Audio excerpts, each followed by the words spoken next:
केशव प्रसाद मिश्र का उपन्यास कोहबर की शर्त खंड 1 भाग 10।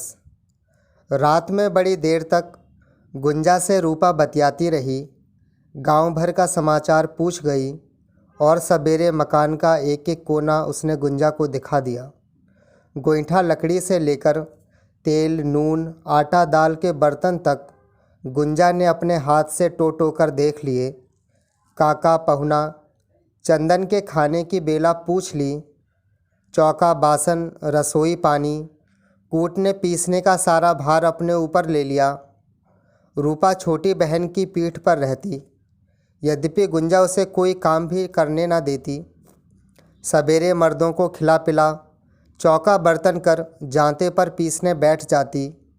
पड़ोस की लड़कियों से मेल इतना बढ़ा कि जांते पर गुंजा के संग पीसते समय गीत गाने को वे ललच जातीं।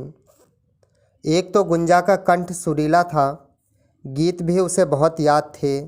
सो दोपहर में पड़ोस की लड़कियां जाते वाले उसारे में अपने आप ही जुट जातीं। घर में काम ना रहने पर अक्सर उसे अपने घर खींच ले जातीं।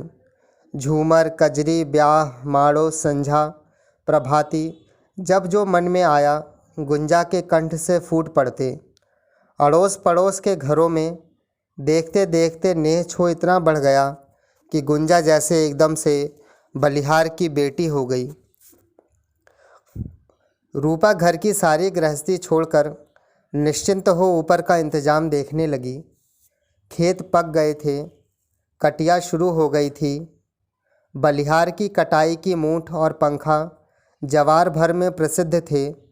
अन्य गांवों में कटाई 10 बोझ में 1 बोझ मिलती थी, बलिहार में 10 पंजे में 1 पंजा मिलता था, जो बांधने पर लगभग 1.5 बोझ होता था। इसी कारण 10-10 15-15 कोस के बनिहार फागुन से कटाई समाप्त होने तक झुंड के झुंड बलिहार में आकर टिक जाते थे। उनके आने से गांव में रौनक और चहल पहल हो जाती थी। दिन रात खेतों की कटाई और बोझों की खलिहान में डुआई लगी रहती। खेत पके नहीं कि लोग काटकर खलिहान में टलियाने लगते, नहीं तो फगुनाहट के झोंके डालों को झकझोर कर बालियों से दानों को खेत में ही छिटका देते। गेहूं जौ की खड़ी बालें टूट टूट कर खेतों में गिर जातीं और चूहे अपनी बिलें भरने लगते। ओमकार और चंदन भी अपने खेत की कटाई में लगे थे। 15-15 बनिहार एक कतार में खेत काटते जाते। ओमकार बनिहारों के साथ कटाई और बोझ बंधवाने में रहता। चंदन उनके संग खेत से खलिहान तक दौड़ता। काका बैलों की सानी पानी और खलिहान देखते। गुंजा और गर्भवती बहन गृहस्थी में रम गई थीं। परिवार का जीवन सुचारू रूप से तेजी के साथ आगे बढ़ने लगा। फागुन की पूर्णिमा, धप धप सफ़ेद रात, खेतों से खलिहान तक बोझों की ढुआई का तांता लगा हुआ था। रात के 12 बजे होली जलने वाली थी। रात को ही खाना खिलाते समय रूपा ने ओमकार और चंदन के पैरों में उपटन लगवाकर झिल्ली छुड़वा जाने को कह दिया था। घुटने के नीचे से पूरा पैर नहीं तो सबके अंगूठे की झिल्ली छुड़ाकर होली में डाल दी जाती थी।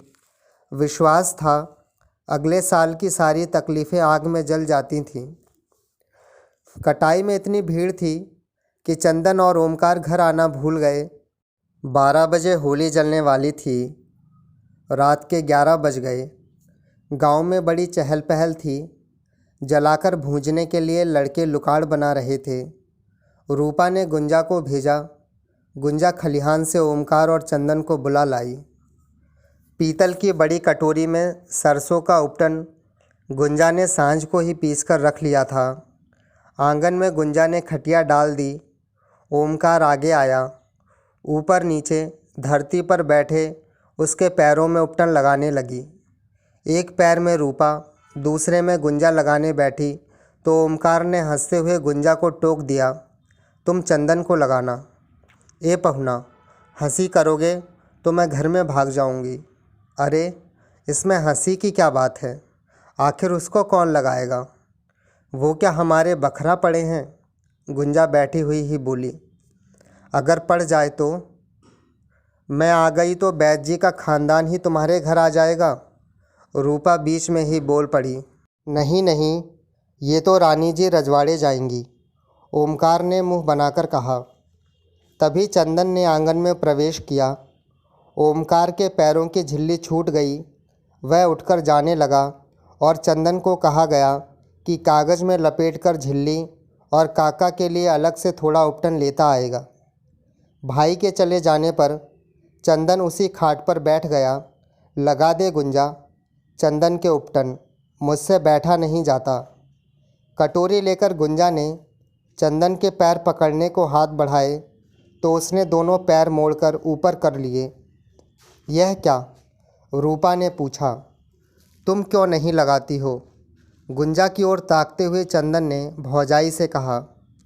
कमर दुख गई है, हमसे बैठा नहीं जाता। तनिक सर को, मुझे जरा ओठंगने दो। कहती हुई रूपा उसी खाट पर दूसरी ओर मुंह करके करवट लेट गई। ऐसे रूखर हाथों से कौन उपटन लगवाए? एक तो ऐसे ही खेतों में आजकल खूंटा खांटी गड़ती रहती है, ऊपर से गोड़ कौन छिलवाए? गोड़ तो हैं जैसे खरहरा, रगड़ जाए तो दूसरे की देह छिल जाए, लेकिन रखरा है राजकुमारों की तरह। जाओ ले जाओ, लैनू की तरह हाथों वाली से लगवाओ उपटन। उपटन की कटोरी पट से पटककर गुंजा अलग बैठ गई। चंदन हंसते हुए गुंजा को अपने पैरों की तरफ आकर झिल्ली छुड़ाने के लिए अंगुली से इशारा करने लगा। इसके आ जाने से बबुआ अगरा गए हो, नहीं तो दोनों जून चूल्हा फूंकना पड़ता, तब आंखें खुलती। रूपा लेटी हुई ही बोली, लगा दे गुंजा, इस बम्मड़ आदमी की बात क्या धरती है। गुंजा दोनों हाथों से चंदन के पैर में घुटने के नीचे उपटन लगाने लगी। उपटन सुखाने के लिए जब वह पैर पर हाथ रगड़ती तो चंदन के पैर के बालों को रह रहकर खींच देती। चंदन एक दो बार सीसी करके रह गया, लेकिन बाद में रूपा से शिकायत की, देख लो भौजी, क्या है, हम क्या करें, बाल सट जाते हैं तो? गुंजा बोली, सट जाते हैं, लासा है क्या? चंदन बोला, तो लो अपने से रगड़ के छुड़ा लो। गुंजा पीछे सरक गई। भौजी छुड़ा दे गुंजा, देर हो रही है, रूपा बोली। झिल्ली छुड़ाकर गुंजा एक कागज़ में बटोरकर चंदन के हाथ में थमाकर उठने लगी तो कटोरी में से थोड़ा सा उपटन निकालकर चंदन के गालों में लगा दिया। मिलान करो, इस रूखर हाथ से कौन ज़्यादा चिकना है। फुर्ती से कटोरी में से उपटन निकालकर चंदन ने लपककर गुंजा का जूड़ा पकड़ लिया और उसके पूरे मुंह भर में अच्छी तरह उपटन पोत दिया। बहिना, रूपा उठ बैठी, यह क्या रे? देख लो अपने देवर की करनी, तुम भी देख लो अपनी बहन की करनी। चंदन ने उपटन पुता हुआ अपना दाहिना गाल भौजाई के आगे कर दिया। रूपा हंसने लगी, आज ही फगुआ शुरू हो गया, अभी तो होली भी नहीं जली।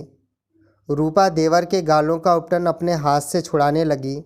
उधर गुंजा भी वहीं बैठकर दोनों हाथों से अपने मुंह का उपटन रगड़ रगड़ कर छुड़ाने लगी। चंदन का मुंह जब साफ हो गया तो वह गुंजा से बोला, कल बताऊंगा कि बलिहार का फगुआ कैसा होता है। उत्तर में गुंजा ने बहन से छिपकर चंदन को अंगूठा दिखा दिया।